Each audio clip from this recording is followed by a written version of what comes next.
Bismillahirrahmanirrahim. Elhamdulillah, wassalatu wassalamu ala rasulillah. Allahun e falenderojmë. Hadithin e sotëm e transmeton Aisha radhiyallahu anha, e cila thotë e kam pyet pejgamberin sallallahu alaihi wasallam për peshën e kthimit në namaz djathtas ose majtas. Është fjala njerit duke qenë namaz, nga njerë habitet edhe e kthen kokën djathtas ose majtas. Shikon, jo aty ku do të me shiku, por e kthen kokën djathtas ose majtas. Thot e kam pyet për sa e rand është çikja. Dhe pejgamberi sallallahu alaihi wasallam e ka dhënë një përgjigje interesante. Ka thonë, innama huwa ikhtilasun jahtalisuhu shejtanu min salatil abd. Thot, kthimi i kokës djathtas ose majtas gjatë namazit nuk është tjetër gjë përveç se një vjedhje e rrufeshme që shejtani e ekzekuton në namazin e cili do prej njerëzve. Po e përsëris edhe një herë, nuk është tjetër gjë përveç se vjedhje e rrufeshme, do më thonë i ngjan ikhtilas, kjo shprehje që ka në hadith, i bie sikur dikush duke qenë në rrugë, ka diçka në dorë edhe kalon dikush edhe shpejt, veç ja kapi ja rrëmben edhe ik. Qishtu thot shejtani bën me namazin e ndonjërit prej njerëzve duke e shtit që ta kthej kokën djathtas apo majtas. Çto përfundon hadithi. Sigurisht që ajo që mësojmë për këtij hadithi, në radhë parë është konsiderata që duhet të kemi për namazin edhe për madhështinë e tij. Besimtarët pa përjashtim duhet ta dinë edhe e dinë me siguri se namazi është shtylla kryesore e dinit. Jo këto shtyllat anash, po amud i thojnë në gjuhën e islamit, në gjuhën e hadithit, e amudi e thojnë ato çadrat kur ngriten që e ka një shtyllë në mes më kryesorën, cilën pa qëndruar në kom nuk qëndron çadra, njëkohësisht nuk qëndron ndërthesa e islamit pa qëndru drejt edhe në kom shtylla e namazit. Namazi përveç që duhet kuptu seriozisht si obligim, duhet kuptu edhe përjetu seriozisht edhe në realizim. Pra njeriu derisa e fal namazin, duhet me qenë shumë i vëmendshëm për rregullin, për disiplinën, për përkushtimin, po gjithsesi edhe përjetimin që duhet me e pas në namaz. Për atë arsye kanë ardhur shumë hadithe që flasin për formën e namazit, ani pse kur i citojmë ato hadithe, duhet me e kuptu se forma e namazit nuk është synimi kryesor i namazit. Synimi i namazit është përjetimi, po përjetimi nuk arrihet nëse nuk e kemi edhe formën që duhet.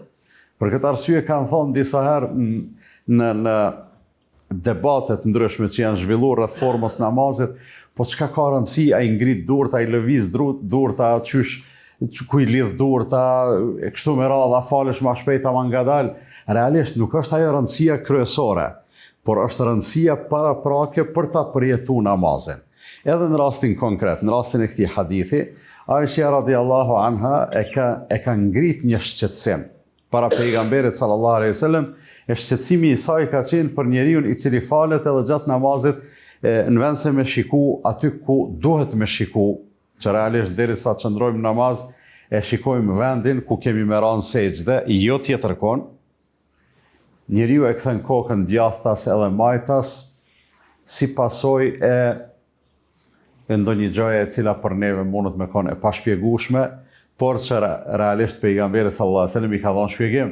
Ka thonë, është shejtani ai i cili e shtin me e bë ato veç për m'ia vjedh, m'ia rrëmby namazin ose një pjesë të namazit.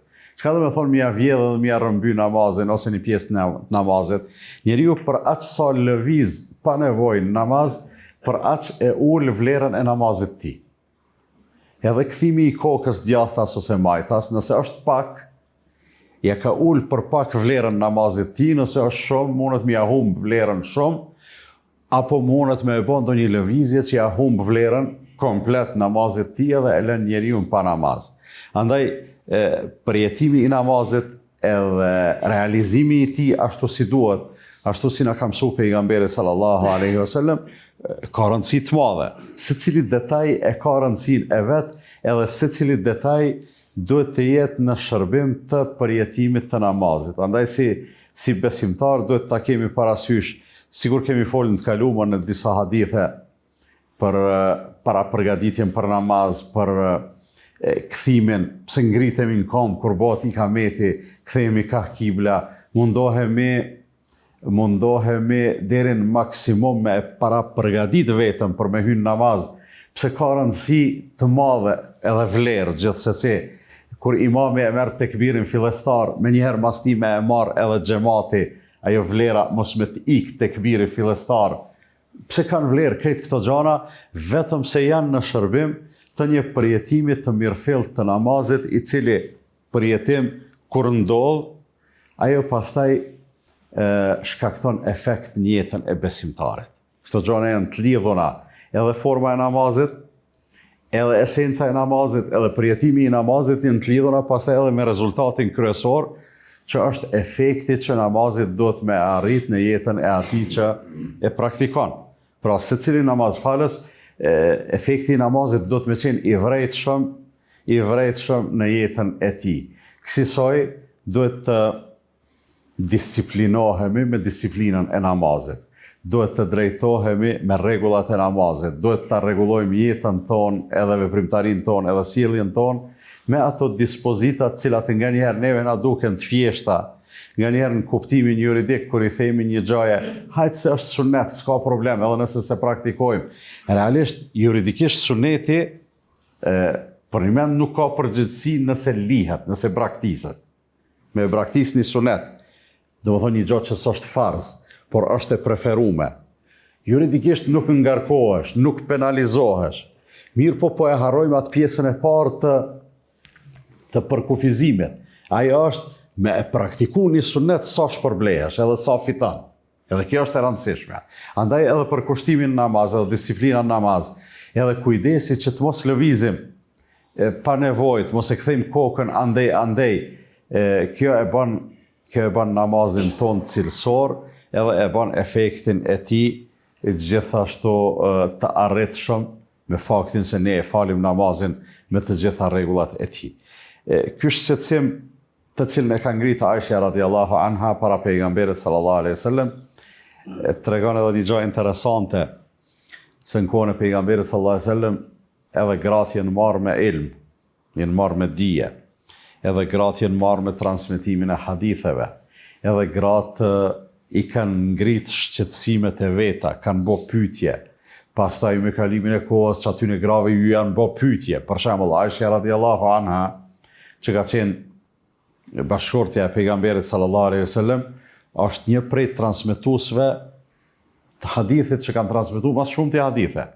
Edhe është shumë e natyrshme me konsideru kështu, me ditë këte, për shkak se ajo ka jetu, ka qenë gruaja e pejgamberit sallallahu alaihi wasallam, edhe ndoshta atë pjesën më interesante të jetës private, intime të pejgamberit sallallahu alaihi wasallam e kemi të transmetuar pjesën dërmuese prej Aishës, po një pjesë tjetër edhe prej bashkëshorteve tjera të pejgamberit alayhi salatu wassalam. Shqetësimet, dëshira, brenga, për me e kuptu fenë sa ma mirë, për me i bo adhurimet sa ma mirë edhe sa ma cilësore, ka qenë pra breng edhe e burrave, edhe e grave, e kështu duhet të jetë edhe në jetën tonë, edhe ne duhet të shqetësohemi për namazin tonë, edhe ne duhet të brengosemi për namazin tonë, edhe ne pse jo duhet të bëjmë pyetje derisa të mësojmë gjëra të mirë ashtu si duhet, pra nuk është marrë edhe nëse po e zonë ndonjëri prej neve falet që 10 vjet ose që 20 ose që 30,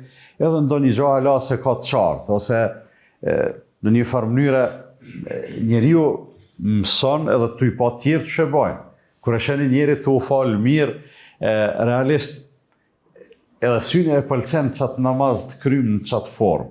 Edhe kur e shet diken të lëviz shumë namaz, e tu e këthy kokën andej, veti duke e pa thu, po u falka, amo namazin nuk nuk ka tu e kry që shdohet. Ne e kemi përmend atë hadithin kur i ka thonë pejgamberi sallallahu alaihi wasallam atij njerit, ktheu falu se su fale. Ai realisht o fal, ose më mirë me thonë i shkreti u munu me u fal. Mirë po për shkak se nuk i ka fal namazin që shdohet, pejgamberi sallallahu alaihi wasallam ka thonë ktheu falu edhe një herë se su fale. Domethënë sikurse mos më e pas fal, sikurse mos më e pas fal namazin fare.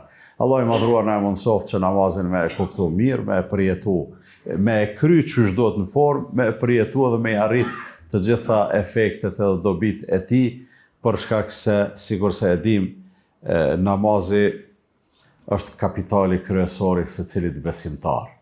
Nëse namazin e ka në rregull, edhe në dunja, edhe në ahiret.